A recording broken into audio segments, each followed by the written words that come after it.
The inspiration for the Arc Facade was high-end contemporary architecture, letting the form speak through soft textures, clean lines, white render, and elegant proportions.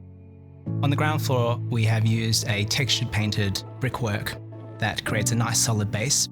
The feature of this is a soft curved wall that leads into the porch and the main window. On the first floor, we've used rendered walls to create a thin white outline around a highly textural feature wall that's a painted timber batten. Large feature glazing with an offset awning sash just completes that contemporary look. This facade fits 12.5 wide, 14 wide and 16 metre products. The facade is available on most of Boutique's double-storey range. Boutique Homes continues to push design boundaries all the time. I think the Arc Facade does stand out from what other builders are offering.